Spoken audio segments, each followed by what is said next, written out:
Isang mapayapang hapon Pilipinas.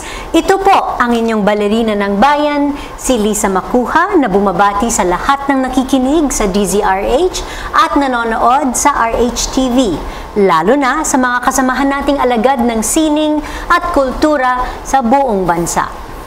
Bago ang lahat, nais naming magpasalamat sa ating Philippine Embassy sa Russia para sa aming matagumpay na Days of Philippine Culture in Russia tour noong September 25 hanggang October 1 bilang pagdiriwang ng 40th anniversary ng diplomatic relations sa pagitan ng ating dalawang bansa.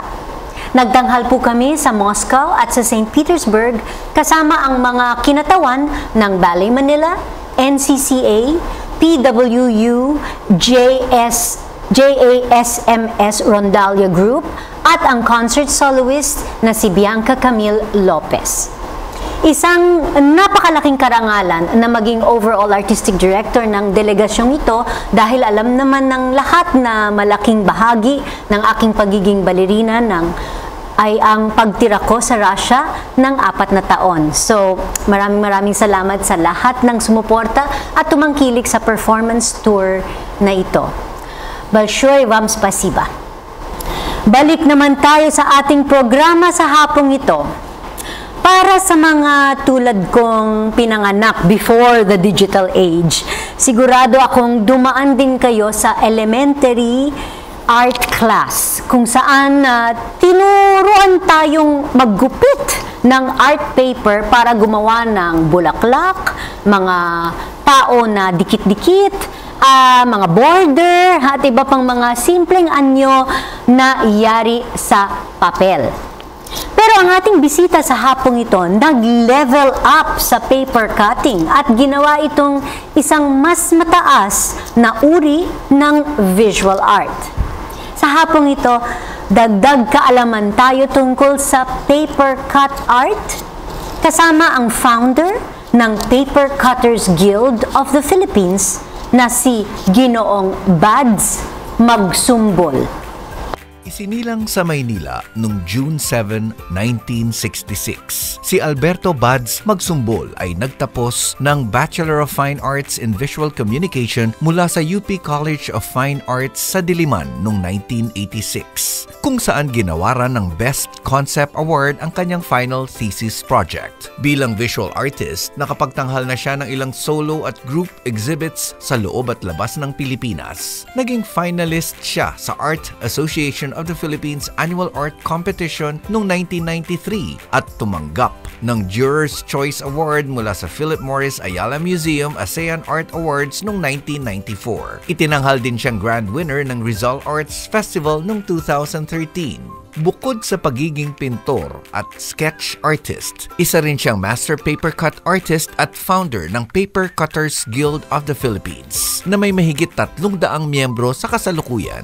Bukod sa kanyang studio work, madalas siyang magbiyahe upang magsagawa ng art workshops para sa mga mag-aaral at guro sa iba't ibang dako ng bansa. Isa rin siyang resource person ng NCCA para sa mga art demos, workshops at art talks na ibinibigay ng ahensya sa publiko. Isang mainit na pagbati ang hatid ng Art2art sa visual artist at master paper cutter na si Ginoong Badz Magsumbol. Magandang hapon, Badz, and welcome to Art2art. Magandang hapon. Maraming salamat sa pag-invite niyo sa akin. Well, bago natin pag-usapan ng paper cutting, magbalik tanaw muna tayo, no? Badz, nagsimula ka bilang visual artist at gaano kaaga napukaw ang iyong interes sa sining? Parang naalala ko lagi, parang 5 years old, nagdo-drawing na ako eh. Wow, 5 years old ka pa lang, no? Pero yung drawing ko, dun sa walls namin, kaya magkaaway kami ng nanay ko. Dahil hinahabol niya lahat nung dinodrawing ko eh, para linisin ulit. Tapos bandang sa elementary, nagdo-drawing na rin ako. Pero you could imagine yung cartoons ko nun, sila Moby Dick. Parang hindi na alam ng mga bata ngayon kung sino si Moby Dick. Pero yun yung pinakasimpleng na drawing ko. Tapos feeling ko, magaling na ako mag-drawing that time. Yun siya. Okay. And then, pumasok ka sa fine arts? Pumasok ako sa sa UP College of Fine Arts. Pumasok ka din sa advertising and graphics design? Actually, yun ang major ko. So, for a long time, yung mga trabaho ko, tungkol yan sa advertising, related sa marketing, mga brands, labels, posters, ganyan. Yun yung mga naunang trabaho ko sa corporate. So, laging ginagawa ko para sa mga ano yan, para sa mga kliyente, or sabi nga nila, it's something that you do to foster sales. Ganun naman talaga yung marketing. Pero after a long time, parang naisip ko, hindi yun yata yung gusto kong gawin sa buhay ko. Kasi isip ko parang I'm getting old. Gusto kong balikan yung dati kong gusto, which is to focus on fine arts. Yung sabihin natin traditional. Pero syempre, laging merong issue doon na kaya mo bang kitain yung kinikita mo sa trabaho mo. So, can you really give up your job to focus on what you love to do? So, nag-decide ako na doon ako. Pero nasabihan ako ng mga ilang kaibigan na pare, magugutom ka. Sa umpisa, parang ganun. Kasi hindi naman ako kilalang artist. At that time, wala akong collector, wala naman akong following. Kasi kahit nasabihin na hindi naman ako bagito, pero sa art scene, bagito ako doon. Hindi ako marunong eh. Hindi ko alam kung paano kumikita ang isang artist sa pagpipinta o sa paggawa ng mga fine art pieces. Kasi the moment you start working on an art piece, tumitigil ka sa trabaho mo, di ba?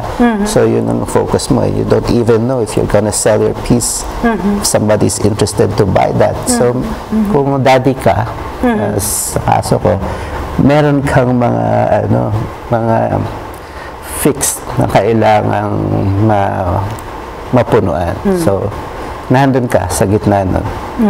Well, mabait ang Diyos. Natuto rin ako. Tapos dumating din yung mga trabaho. Nagkaroon din ako ng mga nagkagusto sa mga piyesa ko at sinusuportahan naman ako. So I think... And this was as a visual artist? Yes. Oo. Pero... Full-time na? Full-time. Pero meron pang mga ilan-ilan kasi mga kaibigan na may mga businesses na kailangan mo ring hindi pabayaan dun sa mga trabaho. Kaya, while full-time ako, I could say full-time visual artist, pero I also do consultancy work dun sa mga brands. Kasi yun naman yung training ko. Okay. So, paano naman at kailan ka na-introduce sa paper cutting art? Yeah. Dati, merong isang school na meron silang enrichment program. Yung enrichment program, usually, kasama dyan yung music, kasama ang dance, kasama ang visual arts. So, itong school na to, inimbita ko para hawakan yung visual arts program, which I did. Ngayon, meron silang parang foundation day. Sabi ng administrator, wouldn't it be nice kung i-decorate natin tong building na to ng mga paper cuts? Sabi ko, sige po ma'am, pag-aaralan ko. Taga Bulacan siya. Ako din naman may roots sa Bulacan. When I did research, talagang parang ang pinaka natitirang active na paper cutting sa atin is yung mga gumagawa ng pastillas de leche na pabalat. So yun. Tapos gumawa ako nun, tapos tinuro ko sa mga bata. Tapos ang ginawa ko is pinago ko ng konti. So, naggawa kami ng mga paper cut. Pero dapat naisip ko dapat merong practical use. Kasi kung nahandun lang sa paper cut na para sa pabalat, feeling ko talaga mamamatay yung folk art. Kasi hindi man pwedeng mas mahal yung pabalat mo kaysa dun sa candy, di ba? So, walang komersyo. Well, sabihin ng mga purist, bakit iniisip ko yung komersyo. Pero sa akin, it's the way for you to survive. Hindi naman pwede na wala tayong pambili ng gamit natin. So, kailangan na gagawa natin yung sining natin, pero dapat meron ding ano yun, kumikita din tayo. Dahil kung hindi, maghahanap ka ng sponsor mo para may kagastos para sa'yo. Pero balikan ko lang yung, ano, yung tungkol din sa mga bata. Kung 6 na levels yung elementary, lahat ng section, lahat ng bata gumawa ng kahit na konting paper cut, we were able to, you know, decorate the whole building of the school. Nagkataon na kino-cover sila din ng isang TV network, yung foundation day nila. So it's happening on one side, tapos on the other side is yung building. Nung tapos na yung coverage dun sa foundation day nila, na lumapit yung isang yung anchor nila, yung reporter, sabi na, hey, kaibigan ng brother ko, tas kumustahan lang, anong ginagawa mo dito? Sabi ko, ito, gumawa kami ng paper cut sa building. Tiningnan niya. Nung tiningnan niya, ginawa niya na storya. Tapos, ano siya, lumabas sa primetime news yung event dahil ginawa ng mga bata, tapos paper cut. Tapos, syempre, yung slant dun sa pag-share ng values dun sa pag-angalaga ng kalikasan, about paper cuts. So, nag-umpisa yun. Nagkaroon ng maraming interest tungkol sa paper cut. Pati sa akin nakatulong yun kasi imagine, visual artist ako, I paint, I do sketches, everything. Marami naman akong ginagawa pero hindi naman ako nakilala dun sa mga bagay na yun. Nakilala ako sa paper cut. Cutting. So, nung nakita ko yung parang kulang dun sa mga paper cutters o for that matter, sa mga artists. Kasi yung mga artists, hindi naman kami salesmen. Hindi namin kayang benta yung gawa namin. So, yung mga paper cutters lalo, parang mga hobbyist. So, parang andun lang sila on the side. That's why, naisip kong buuin yung guild, yung Paper Cutters Guild. So, ngayon, yung mga Paper Cutters Guild, merong mga miyembro na galing sa Mindanao, meron sa North, sa Pangasinan, sa Baguio, meron din sa Bicol, all over. Halos meron na kaming mga kasapi. Tapos, yun din, tuloy-tuloy din yung paggawa ng mga workshops, especially now, meron mga special program for the arts, yung mga schools. Pero so, aside pa from yung paggawa ng candy wrappers, no? Ano pa yung mga iba pang kumbaga practical na uses ng paper cut art? Una, recently nag-debut yung anak ko, ginawa akong paper cut yung niya, yung stage. Because I've been doing that for weddings and all. Tapos pati mga invites nila, paper cut inspired. Tapos practical use, nung Earth Hour sa isang mall, yung stage nila, ginawa ko rin paper cut yun. Madalas pagka Chinese New Year, makikita mo yung mga paper cut kasi originated from China. So yung mga zodiac nila, gagawin namin na mas malaki, pero paper cut pa rin. So maraming ways para magamit mo yung skill na hindi naman sa papel lang basta. Pero yun nga, meron siyang meron pwedeng mangyari dun sa effort mo. I mean, pwede kang kumita. Aside pa yun dun sa paper cut na fine art, ang parang pyesa talaga. Okay. And paano mo natututunan ang pagiging isang master paper cutter? Paano mo maaabot ang pagiging isang master paper cutter?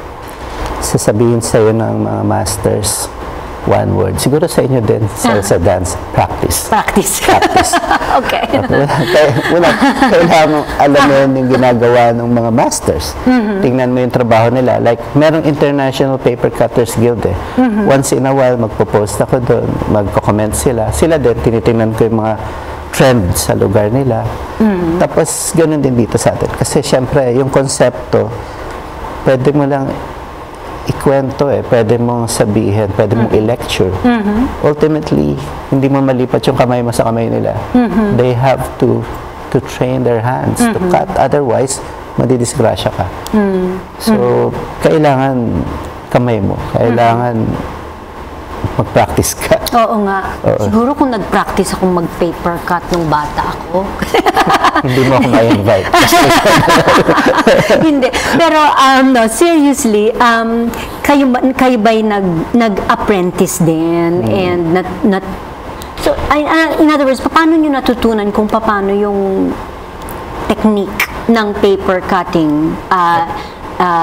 Ito ba'y inaaral bilang as an apprentice, tapos may mga various techniques kung paano mag-cut ng paper, or uwido lahat, and like, hindi na lang, titignan na lang pagbukas ng paper tsaka natin makikita kung ano yung resulta?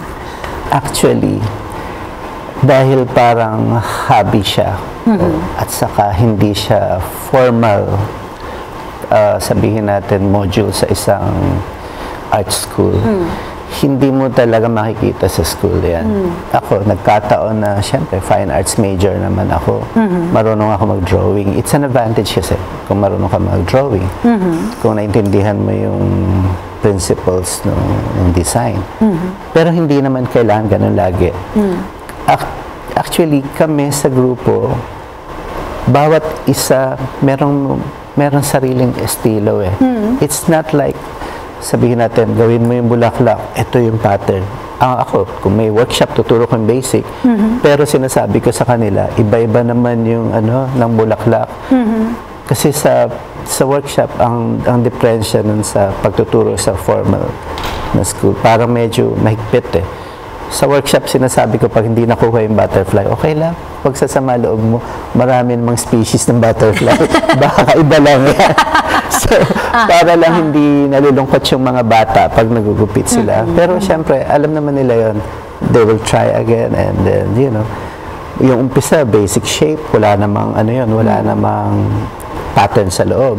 Pero as it progresses, magkakaroon ng pattern sa loob, tapos magkakaroon ng second layer, tapos yun na, iaangat mo na. So, depende yun sa'yo kung hanggang saan. Pero meron akong mga mga paper cutters na kilala na talagang sila lang ang nag-discover na pag nag-uusap-usap, alam na nila na ano yung knife na tama, ano yung gunting na hindi nag-stick sa papel.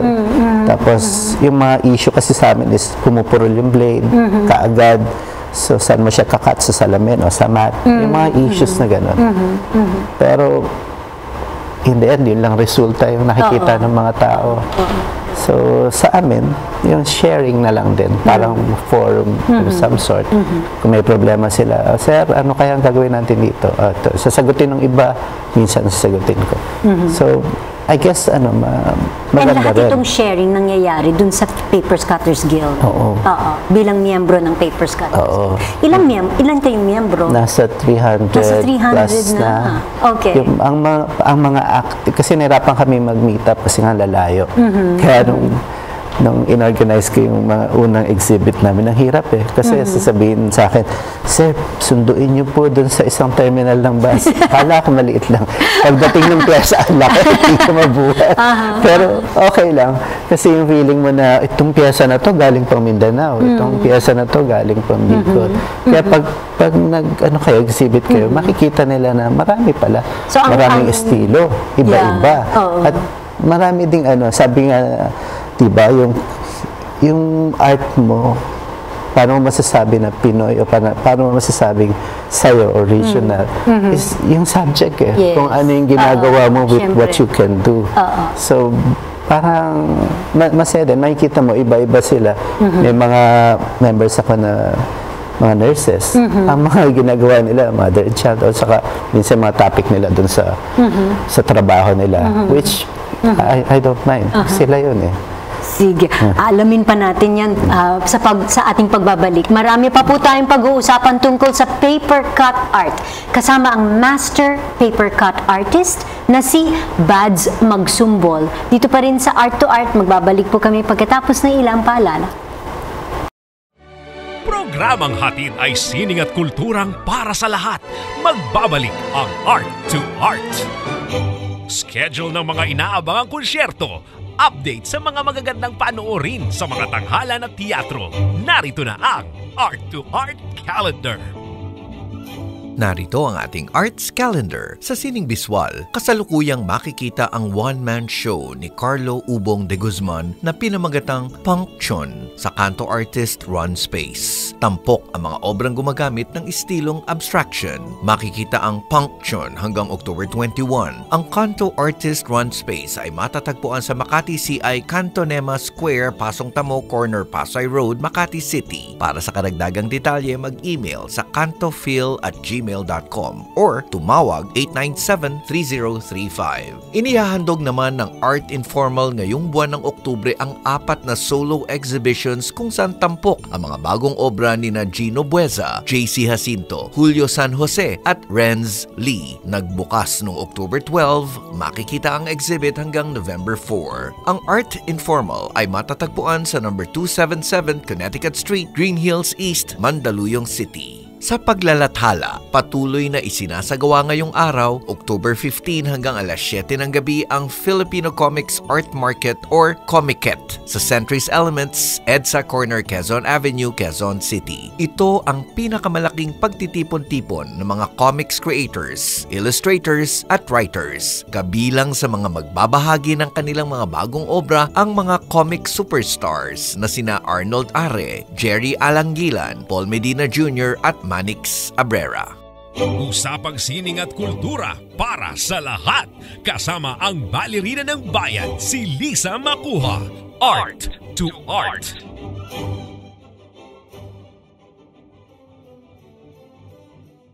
Kasama pa rin natin ang founder at art director ng Paper Cutters Guild of the Philippines na si Mr. Badz Magsumbol. Sir Badz, kailan ba natatag ang Paper Cutters Guild of the Philippines na ngayon mahigit 300 na nga ang miyembro? Siguro mga 4 years ago, medyo informal pa siya kasi parang Facebook group lang yan.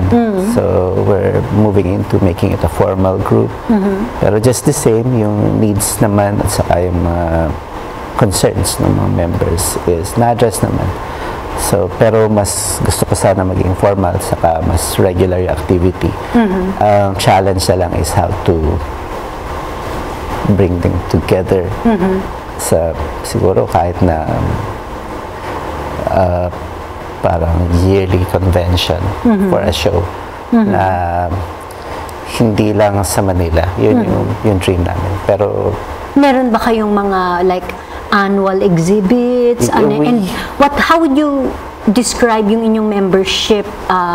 Parang mas maraming hobbyist kesa professional artists o baliktad? Mas maraming professional artists kesa hobbyist? I think mas marami yung mga hobbyist.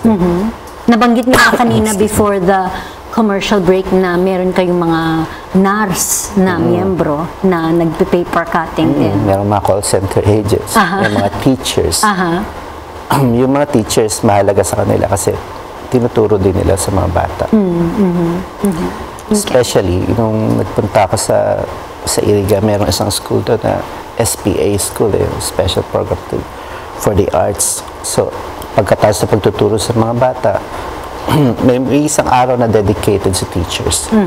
So, para kahit umalis ka na, may iwan mo maayos. Pero ano ang skills na necessary para maging isang paper cutter? Mahusay na paper cutter? Skill. Sana may drawing skills, pero hindi naman masyado. Pero I think more than the skill, yung yung quality, yung patience kasi. Kasi pag cut mo nang wala kang pasensya, titigil na kaagad. Kasi pag napunit yung papel, mahirap i-manage yung tool mo na sharp saka yung papel mo na fragile. So parang kung hindi ka talaga cut for that, magda-drawing ka na lang. O kaya magpe-paint ka na lang kung hobbyist ka. Simple pa Pero kung magpe-paper cut kasi, hindi pwedeng hindi ka nasa full concentration. Hindi ka pwedeng may iniisip na iba. Sometimes maaari ka ma-discretion, mahiwa mo yung sarili mo. So, sa workshops, hindi kami nagtuturo ng knife sa paggamit ng knife sa mga bata. So, gunting lang sila. Pero pag nag-level up, pwede ng knife. Yun yung... Tapos, katulad ng visual artist, merong iba't ibang mga materials na ginagamit. May oil, acrylic, pencil, crayon. Ang paper cutters din ba? Ganun din? May iba't ibang papel na ginagamit? Ang papel ay pwedeng iba-iba. Pero nag-umpisa kami dun sa sabihin natin yung colored paper na construction paper. Kasi madali siya i-cut. Medyo may strength ng konti. Pero syempre, pag nag-level up ka na, gagamit ka ng mga specialty paper. Like, ako gumagamit ako ng mga metallic na paper. Nagmi-mix ako ng paper stocks para iba yung dating. Pero yung mga traditional naman, yung mga purist, parang ginagamit nila isang klaseng papel lang, yung puti na parang Ingress o kaya Conqueror na papel. Pero depende, iba-iba. And can you use the same technique sa, halimbawa sa fabric, o talagang papel lang talaga? Oo, yung fabric kasi masisira siya pagkat mo. Talagang, except for synthetic siguro na paper na pwedeng gawing applique sa fabric. Kasi nagkaroon ako ng collaboration with a fashion designer din. Yung mga patterns na nilagay niya, paper cut, hand cut lahat. So, okay din naman yun. In fact, competition yun. Panalo din siya. So, kung may future yun o wala is, I think meron. Pero tedious kasi kung hand cut lahat, pwede namang laser cut pagka gano'n. Okay. And of course, I'm sure maraming mga art teachers o kahit mga bata na nakikinig sa atin ngayon na interesadong matutong mag-paper cut. Maaari mo ba kaming bigyan ng isang sample o demonstration ng paghugis ng papel, pag-cut ng papel? Okay. So, ito yung papel natin. Ito yung pinakasimple. Ito rin yung una kong tinuturo sa lahat ng mga bata. So, yung papel naka-fold in half? Naka-fold na siya in half. Tapos, kakat mo siya papunta sa gitna. So, ginugupit ng parang paikot, papunta sa gitna. Lahat ng lines, lahat ng guhit, papunta sa gitna. Tapos flip natin siya, pabaliktad. Okay. Papunta ulit sa gitna. Okay. Flip mula na naman sa gilid, no? Papunta sa gitna. So, lahat yan, lahat ng lines, papunta sa gitna. nakikita ko na siya, kung ano siya. Akala nga ng mga bata, nagmamagic ako.